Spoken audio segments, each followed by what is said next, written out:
Nous allons vérifier premièrement l'état de la peau et où se situe la blessure, par exemple un ligament latéral de la cheville. Ensuite, nous allons utiliser des gaz pour éviter le frottement en antérieur et en postérieur au niveau des tendons. Ensuite, nous allons prendre la colle, l'appliquer sur l'ensemble de la peau pour avoir une bonne adhésion. Nous allons prendre ensuite le pré-tape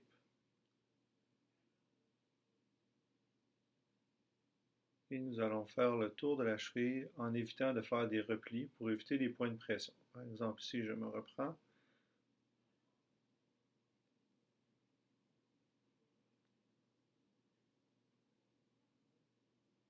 De cette façon, le taping sera beaucoup plus confortable.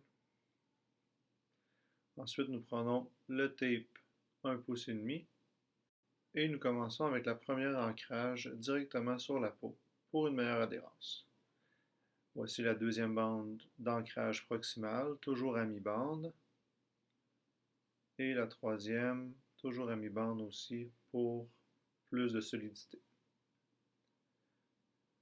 On demande toujours la flexion dorsale du pied. On va faire maintenant les bandes d'ancrage distales. Étant donné que la surface est moins grande, nous allons en faire que deux pour celui-ci.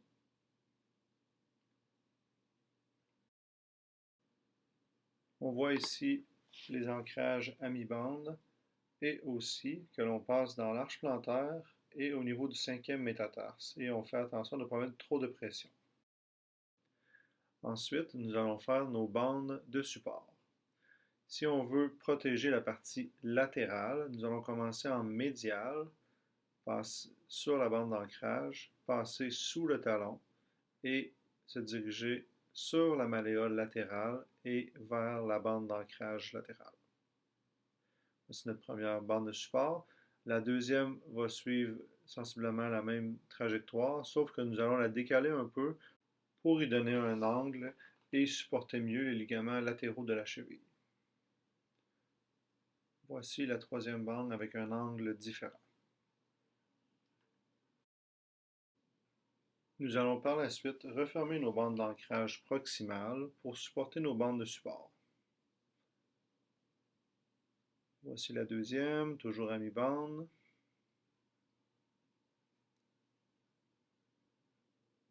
La troisième. Il est important de garder une bonne flexion dorsale lors du taping. Maintenant, nous allons faire les bandes de support horizontaux. Alors, on part des bandes d'ancrage distales. On passe derrière le talon. Et comme celle verticale, on les place à mi-bande pour donner plus de force au taping.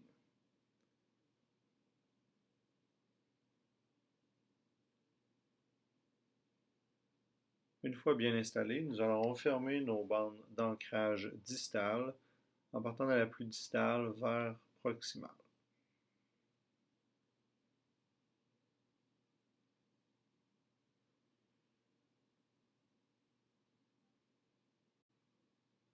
Nous allons vérifier aussi sous le pied s'il y a des fenêtres, comme on peut voir ici. Alors nous allons placer une bande qui va se continuer de chaque côté pour refermer cette fenêtre.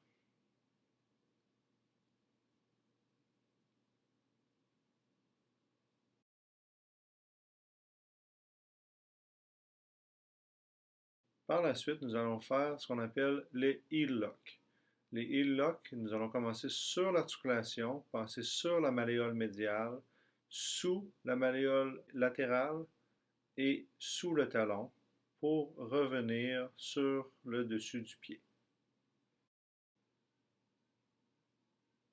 Si l'on remarque un pli, comme ici, on peut reprendre notre dernière lisière de tape et l'ajuster pour s'assurer qu'il n'y ait pas de point de pression au niveau du taping. Alors, on refait le processus inverse. Alors, sur l'articulation, sur la malléole externe, derrière le talon, sous la malléole interne, sous le talon, et on finit sur le dessus de l'articulation.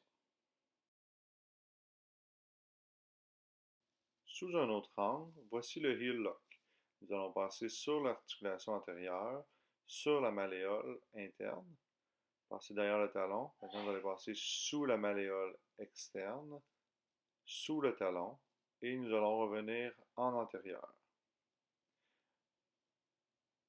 Si nous voulons, nous pouvons faire un double heel lock. Nous allons passer derrière la cheville pour ensuite repasser en antérieur de l'articulation sur la malléole externe. Nous allons passer derrière le talon, sous la malléole interne et nous allons aller jusqu'en antérieur comme ceci.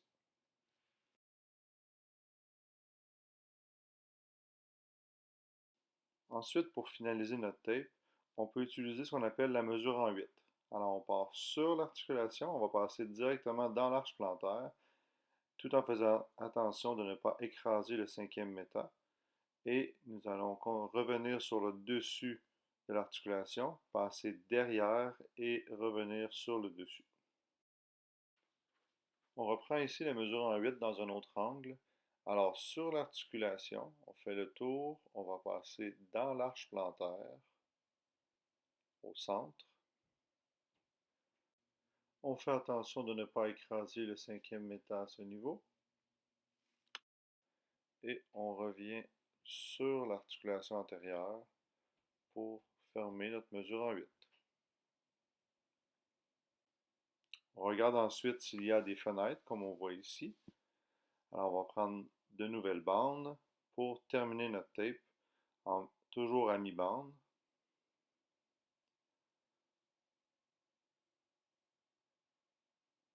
Pour s'assurer que notre taping soit complet et de qualité pour qu'il soit solide pour l'athlète. On peut retester ensuite le mouvement douloureux et s'assurer que le taping protège l'articulation.